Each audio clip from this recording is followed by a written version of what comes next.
నమస్తే, welcome to citizens pulse. నేను మీ ఉదయ్ కిరణ్.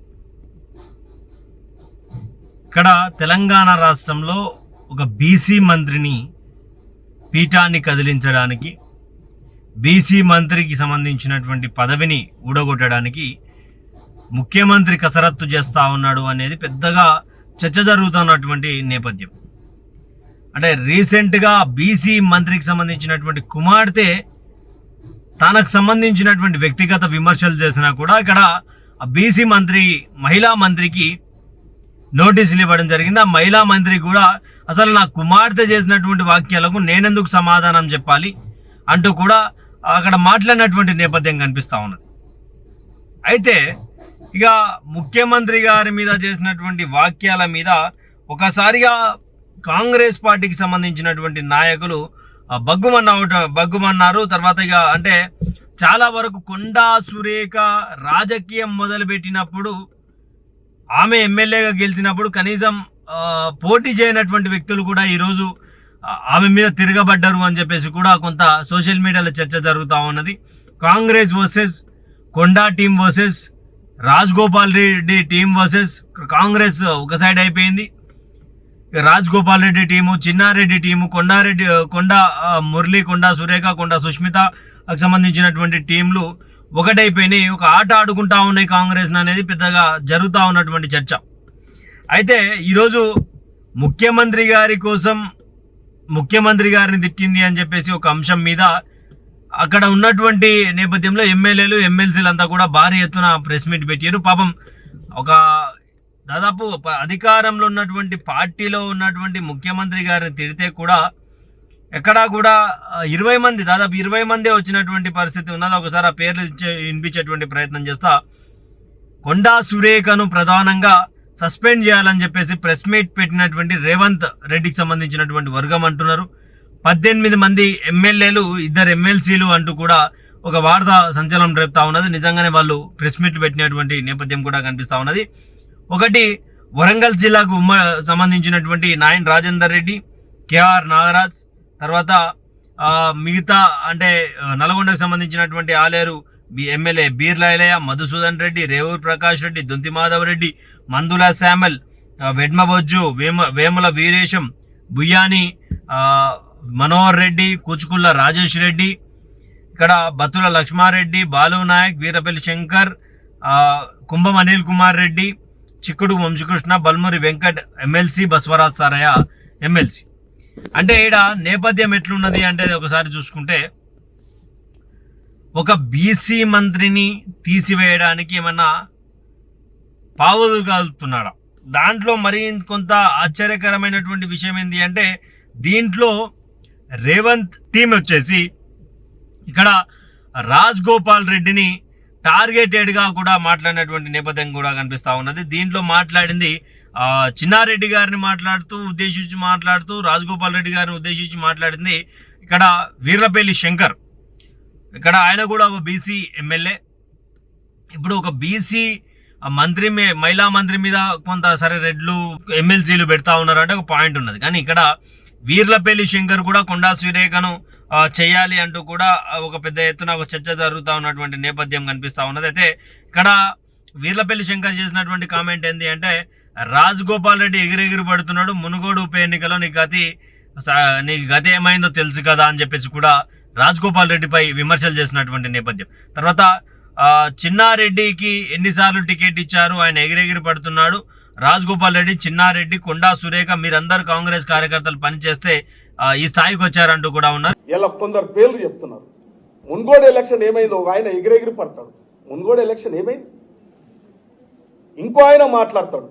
ఎన్నిసార్లు కాంగ్రెస్ పార్టీ ఎన్నిసార్లు మీకు టికెట్లు ఇచ్చింది, ఎన్నిసార్లు మిమ్మల్ని గౌరవించింది.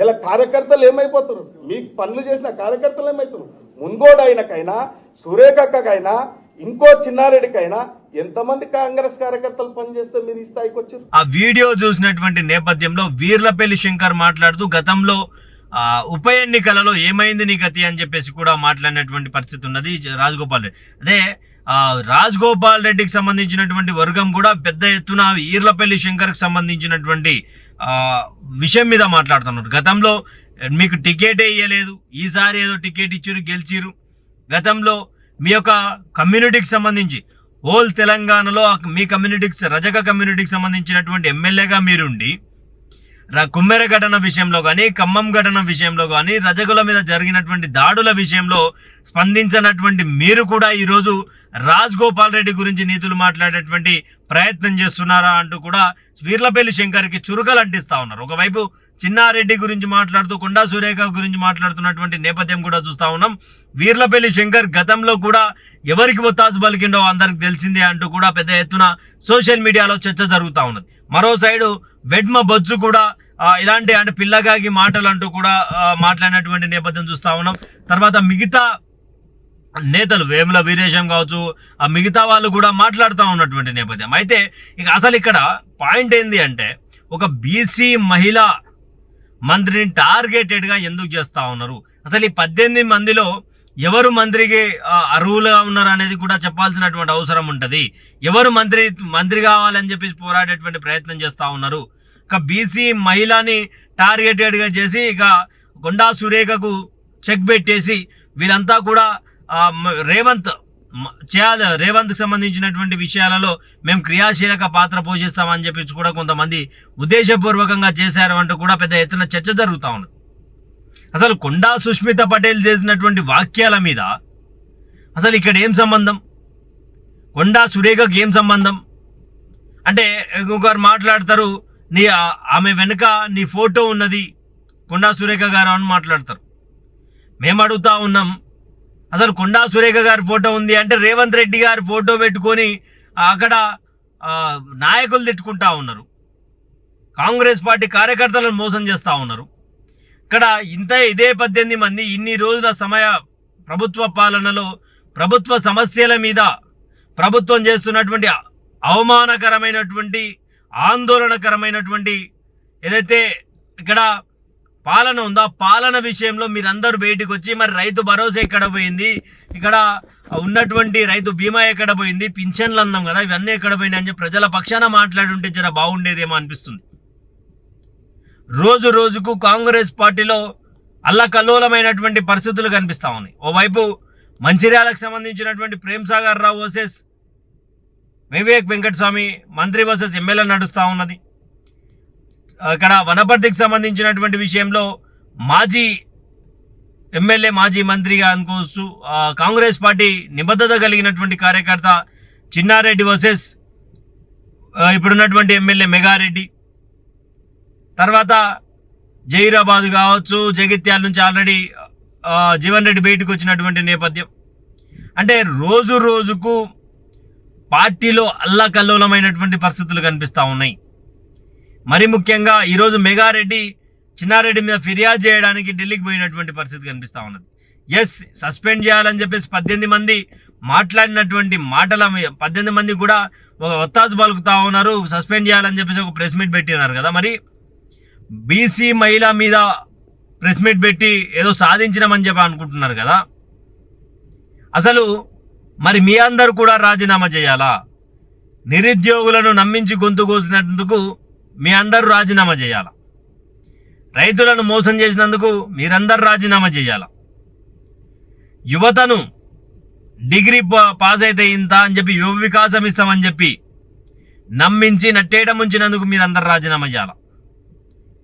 దీంట్లో పూర్తి స్థాయిలో ఇందిరమ్మ ఇండ్లు అన్నటువంటి వాళ్ళు రాజీనామా చేయాలా? సంవత్సరానికి 2 లక్షల ఉద్యోగాలు అన్నటువంటి వాళ్ళు రాజీనామా చేయాలా? వీళ్ళందరూ రాజీనామా చేయాల్సినటువంటి పర్వం ఉంటుంది. కొండా సురేఖని టార్గెటెడ్గా రాజకీయాలు చేస్తున్నారంటూ కూడా పెద్ద ఎత్తున కొండా సురేఖకు సపోర్టివ్ సిస్టమ్ పెరుగుతూ ఉన్నది అని చెప్పేసి కూడా నగ్న సత్యం. మరి ఒక కొండా సురేఖ సంబంధించినటువంటి సస్పెండ్ మీద ఎలాంటి పరిస్థితులు ఉండబోతా ఉన్నాయి, ఎలాంటి యాక్షన్ ఉండబోతా ఉన్నది? అసలు ఇప్పుడు రేవంత్ రెడ్డికి సంబంధించినటువంటి వర్గం అంటూ కొంతమంది మాట్లాడుతూ ఉన్నారు. రేవంత్ రెడ్డి మరి కొండా సురేఖని పిలిచి మాట్లాడే అక్క ఏంది అక్క అని మనం మాట్లాడేటువంటి ప్రయత్నం ఏమైనా చేస్తాడా? అసలు ఇంకొక గేమ్కి కాంగ్రెస్ పార్టీ తెరలేపనుందా? ఎందుకంటే రీసెంట్గా కాళేశ్వరం జలాలు అన్నీ కూడా పెన్షన్ల పైసలని, రేషన్ పైసలని, సన్నబియ్యం అని, ఆ తర్వాత ఇప్పుడున్నటువంటి రోడ్డుకు సంబంధించిన హెచ్సిటీ పనులు కావచ్చు, ఇవన్నీ కూడా డైవర్ట్ చేయడానికి రేవంత్ సర్కార్ ప్రయత్నం చేస్తుంది అని చెప్పి కూడా అర్థమవుతా ఉంది అంటూ కూడా బీఆర్ఎస్ పార్టీ కొంత సోషల్ మీడియాకి సంబంధించినటువంటి అనలిస్టులు చెప్తా ఉన్నారు. చూడాలి అంటే కొండా సురేఖ విషయంలో ఎలాంటి పరిస్థితులు ఉండబోతా ఉన్నాయి, అసలు కొండా సురేఖ రాజీనామా చేస్తుందా, సస్పెండ్ అవుతుందా అనేది కూడా వేచి చూడాల్సినటువంటి పరిస్థితి. Thank you for watching. Stay tune with citizen pulse.